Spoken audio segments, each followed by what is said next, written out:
You make me feel a little higher. The things you do, they make me smile. Make me feel so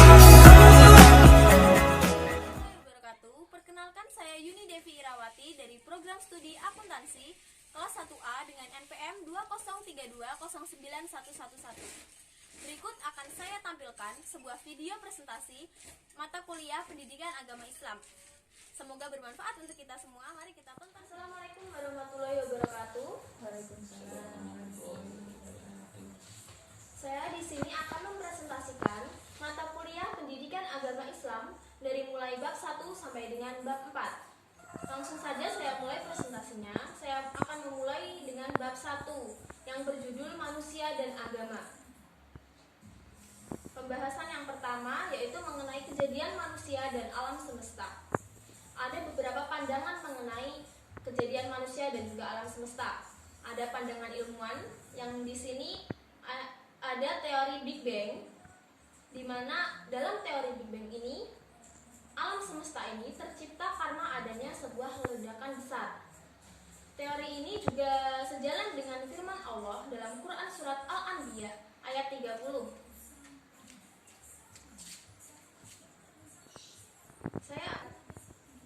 Quran surat Al-Anbiya ayat 30.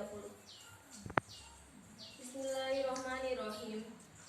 Awalam yarol lazina kafaru annas samawati wal ardo kanata rokkan fafataknahuma wa ja'alna minal ma'i kulla syai'in hayy afala yu'minun, yang artinya, apakah orang-orang yang kafir tidak mengetahui bahwasanya langit dan bumi itu keduanya dahulu adalah suatu yang padu. Kemudian kami akan pisahkan kedua di antaranya, dan dari air kami jadikan segala sesuatu yang hidup. Maka mengapakah mereka tiada juga beriman?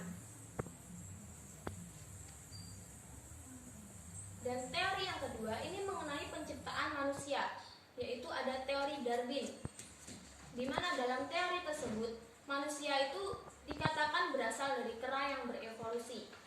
Dari sini saja kita sudah dapat berpikir bahwa teori ini sangat tidak masuk akal dan juga tidak sejalan dengan apa yang dijelaskan di dalam Al-Quran. Selanjutnya adalah pandangan Islam. Di dalam Islam kita dijelaskan oleh Allah secara rinci di dalam Al-Quran, dalam Quran surat Al-Mu'minun ayat 12 sampai dengan 14. Di situ dijelaskan penciptaan manusia, proses-prosesnya mulai dari manusia diciptakan dari saripati tanah, yang kemudian dijadikan air mani yang disimpan dalam rahim, kemudian dijadikan gumpalan darah, yang kemudian dijadikan gumpalan daging, dan gumpalan daging tersebut dijadikan tulang yang dibungkus daging. Setelah itu dijadikan makhluk berbentuk lain, yaitu bayi.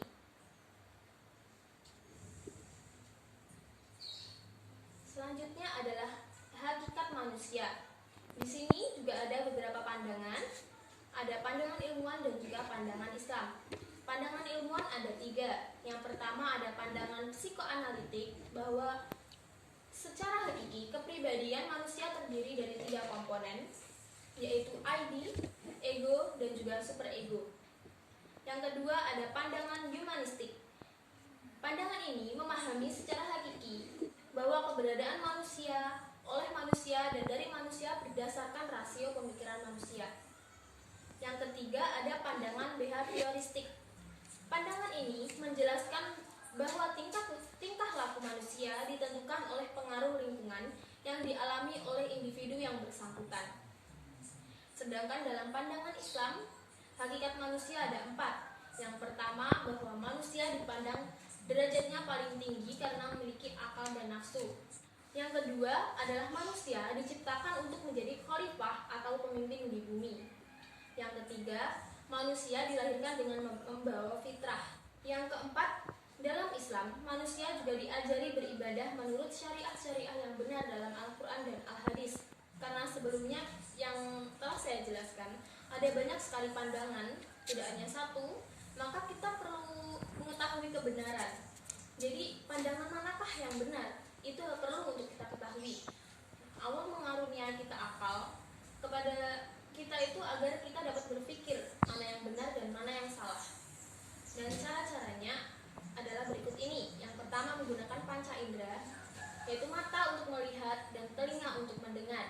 Yang kedua, kita harus mengetahui fakta.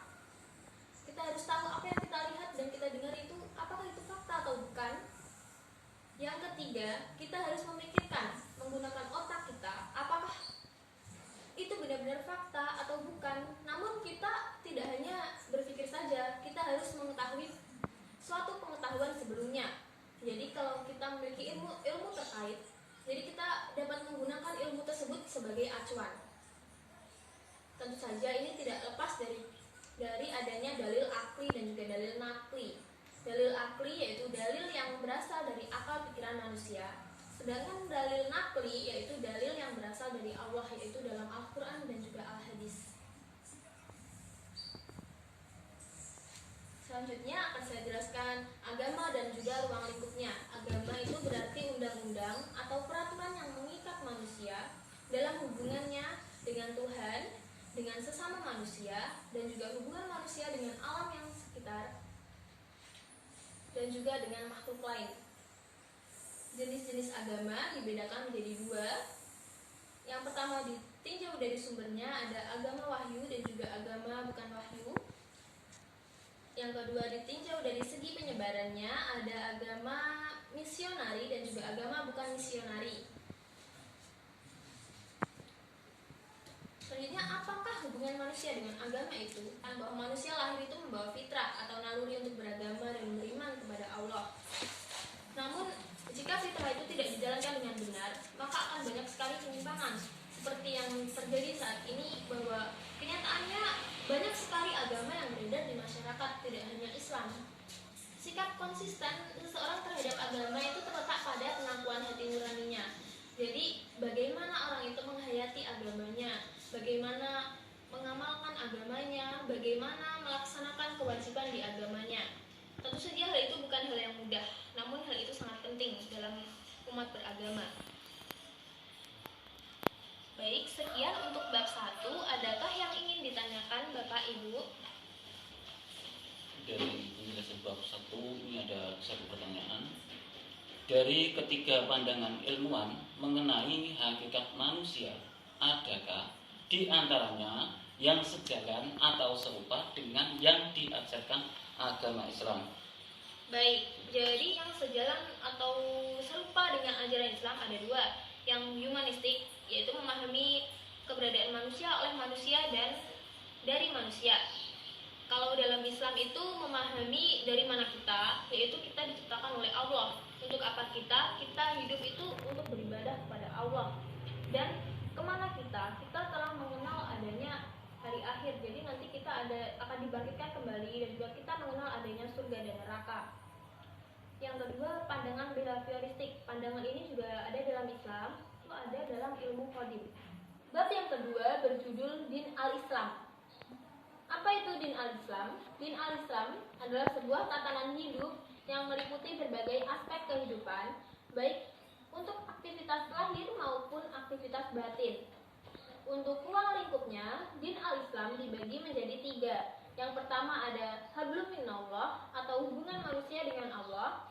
Yang kedua ada hablum minannas, yaitu hubungan manusia dengan manusia. Yang ketiga ada hubungan manusia dengan makhluk lainnya atau lingkungan sekitarnya.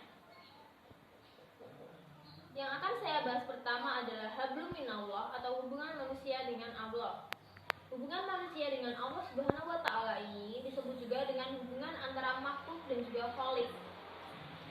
Bentuk hubungan ini juga tergambar dalam firman Allah dalam Quran surat Az-Zariyat ayat 56 yang bunyinya, Bismillahirrahmanirrahim. Wa ma khalaqtul jinna wal insa illa liya'budun. Yang artinya, dan aku tidak menciptakan jin dan juga manusia melainkan supaya mereka menyembahku. Selanjutnya ada hablum minannas atau hubungan manusia dengan manusia. Agama Islam mempunyai konsep-konsep dasar mengenai kekeluargaan, kemasyarakatan, kebangsaan, kenegaraan, perekonomian, dan lain-lain. Semua konsep dasar ini memberikan gambaran tentang ajaran-ajaran yang berkenaan dengan hubungan manusia dengan manusia yang lain. Yang ketiga, ada hubungan manusia dengan makhluk lainnya atau lingkungannya. Hubungan ini tergambar dalam firman Allah. Yang pertama dalam surat Ibrahim ayat 19, yang kedua dalam surat Ali Imran ayat 191, yang ketiga dalam Quran surat Luqman ayat 20. Kalau kita membahas mengenai din al-Islam, tentu saja kita tidak lepas dari pluralisme. Pluralisme adalah suatu sikap positif untuk menerima keragaman atau kemajemukan dalam kehidupan sosial, budaya, dan tentu saja agama. Dan setiap pemeluk agama harus saling menghormati dan juga hidup berdampingan. Tentu saja sebagai umat Islam, kita telah diingatkan oleh Allah dalam firman-Nya bahwa agama yang diridhoi Allah hanyalah agama Islam.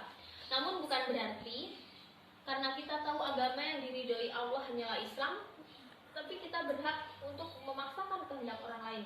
Tentu saja itu salah. Maka dari itu, daripada kita memaksakan kehendak orang lain untuk memeluk agama Islam, lebih baik kita menguatkan iman kita kepada Allah Subhanahu wa taala.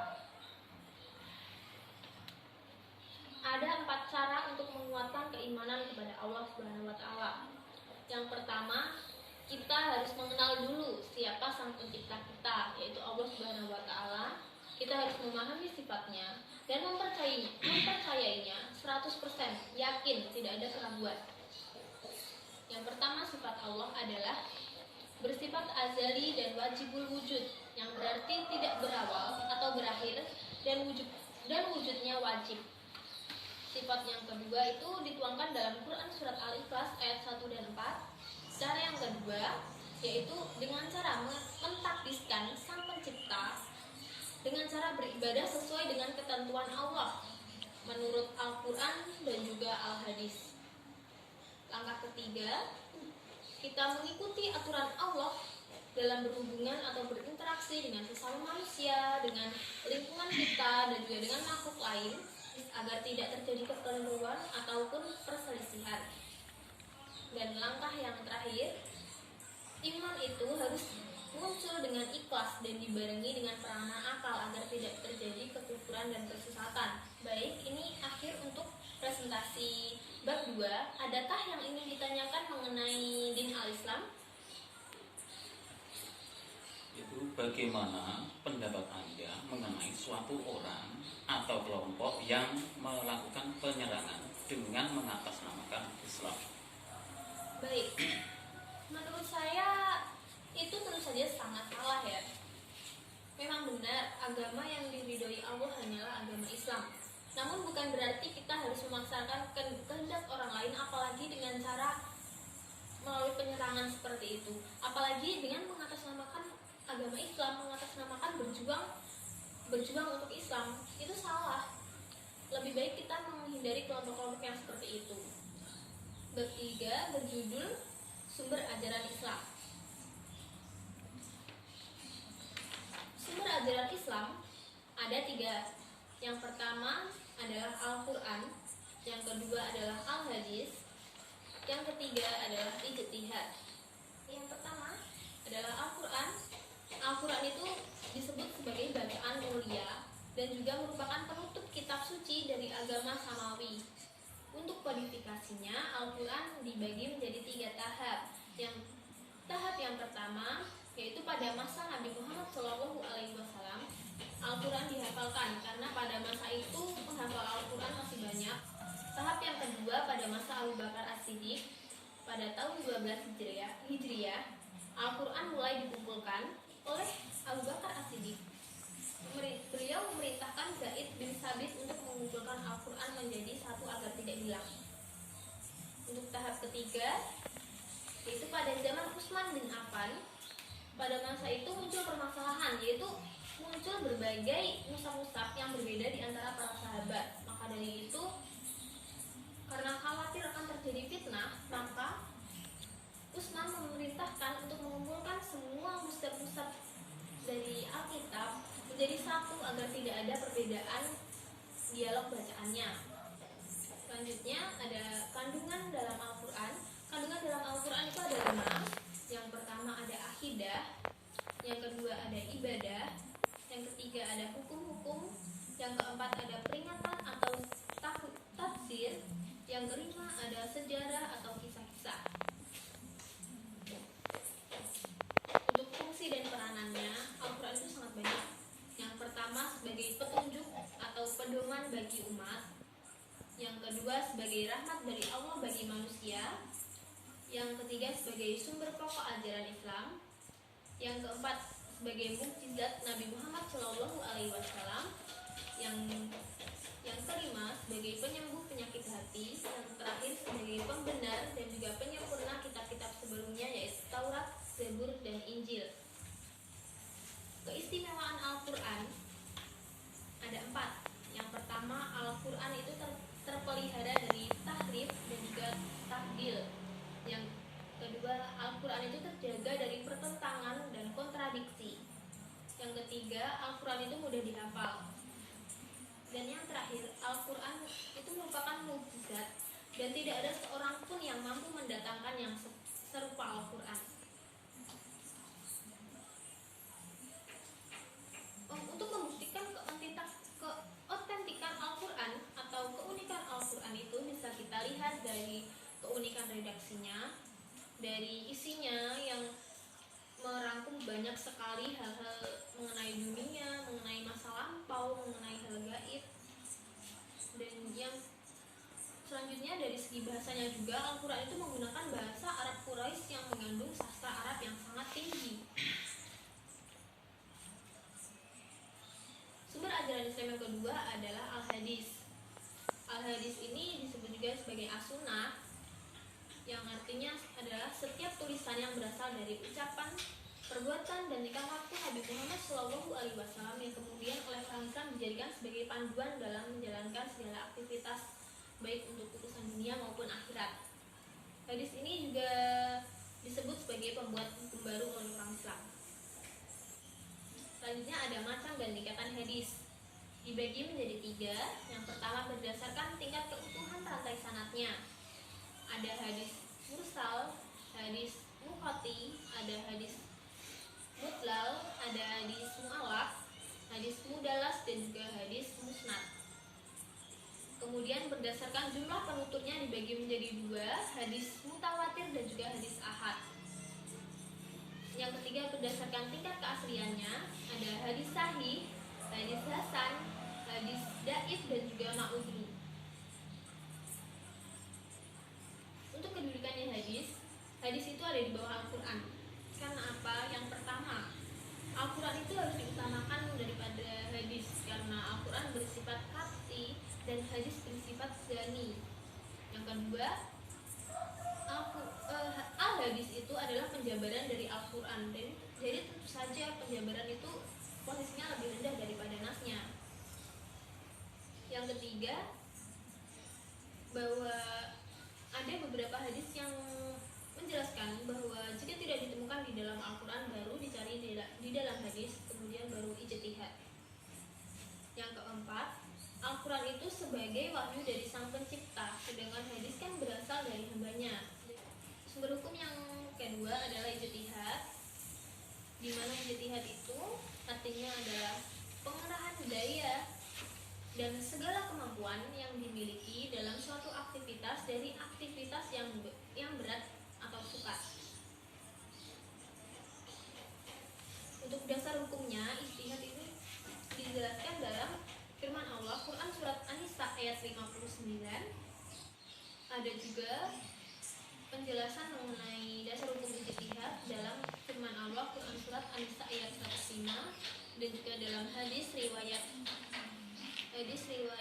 Bukhari dan Muslim, di mana di situ dijelaskan bahwa hakim apabila berijtihad kemudian dapat mencapai kebenaran, maka ia mendapatkan 2 pahala.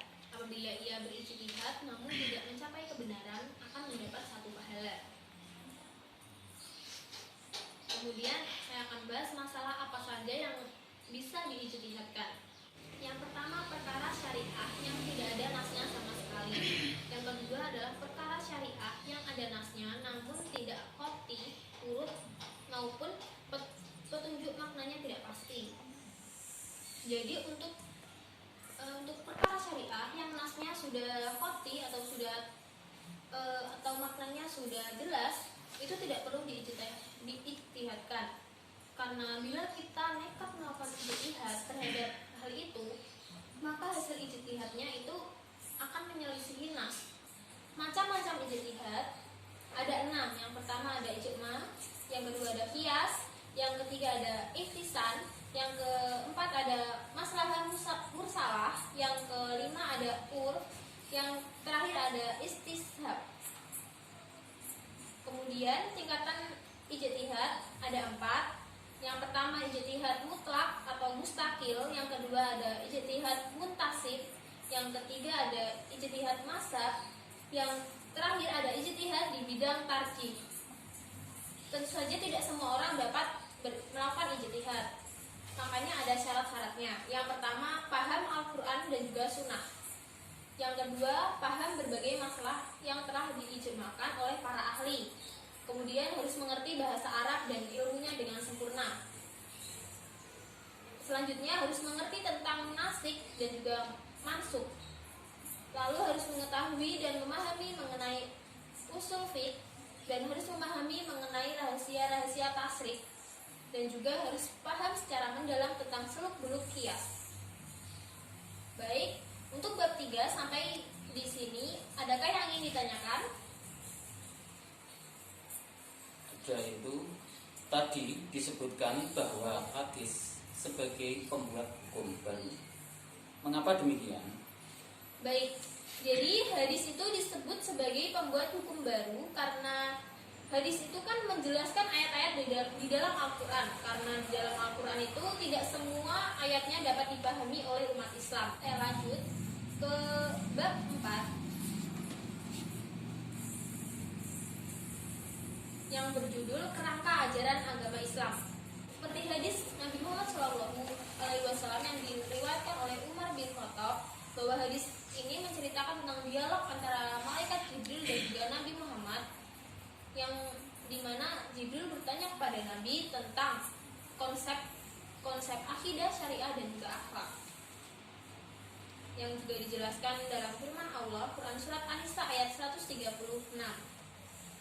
yaitu ya ayyuhalladzina amanu aminu billahi wa rasulihi wal kitabil ladzi nazzala ala rasulihi wal kitabil ladzi anzala min qabl wal may yakfur billahi wa malaikatihi wal kutubihi wa rasulihi wal yaumil akhiri faqad dolalam ba'ida, yang artinya, wahai orang-orang yang beriman, tetaplah beriman kepada Allah dan juga Rasulnya, dan kepada kitab Allah yang diturunkan kepada Rasulnya, serta kitab Allah yang diturunkan sebelumnya.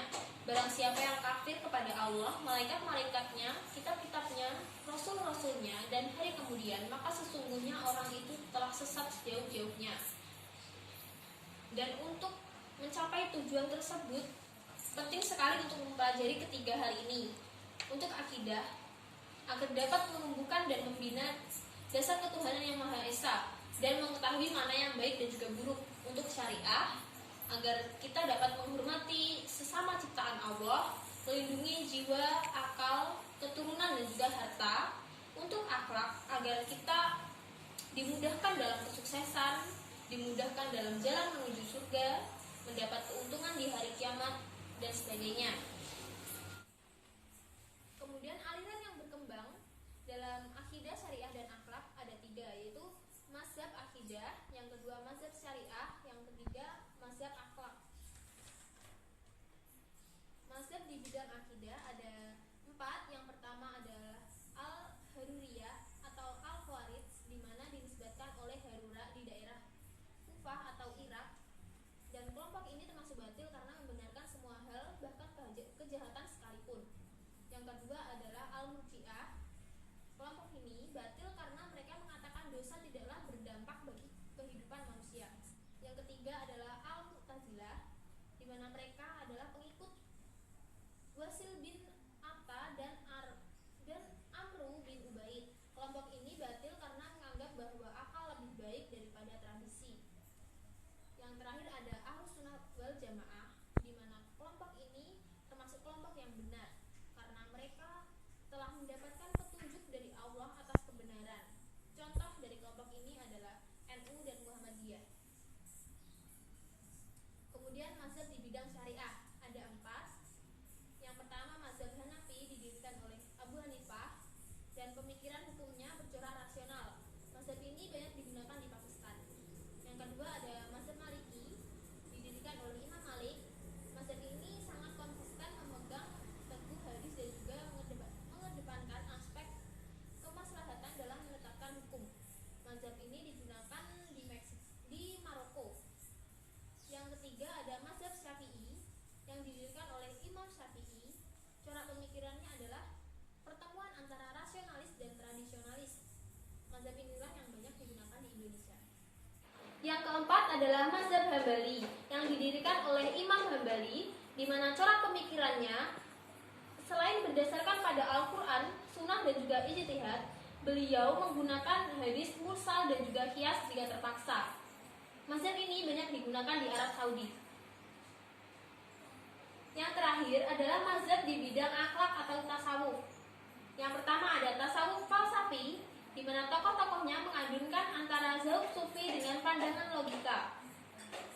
Yang kedua adalah tasawuf salafi, di mana tasawuf ini selalu melandaskan alirannya dengan Al-Quran dan juga As-Sunnah secara ketat. Yang terakhir ada tasawuf amali, di mana tasawuf ini mengikatkan diri dengan Al-Quran dan Al-Hadis, dan juga sisi amalnya lebih dominan daripada sisi individunya. Baik, presentasi saya sudah selesai sampai di sini. Adakah yang ingin ditanyakan untuk bab keempat? Yaitu, adakah mazhab lain di bidang akidah yang termasuk batil juga? Tentu saja ada. Ada 2, yaitu yang pertama ada Qadariyah yang menganggap semua itu atas kuasa Allah, bahkan membenarkan kejahatan sekalipun dengan mengatasnamakan kuasa Allah. Yang kedua ada Jabariyah. Di sini sebaliknya, yaitu menganggap semua itu kehendak manusia. Baik, karena semua presentasi, semua bab sudah saya jelaskan dan juga semua pertanyaan sudah saya jawab, maka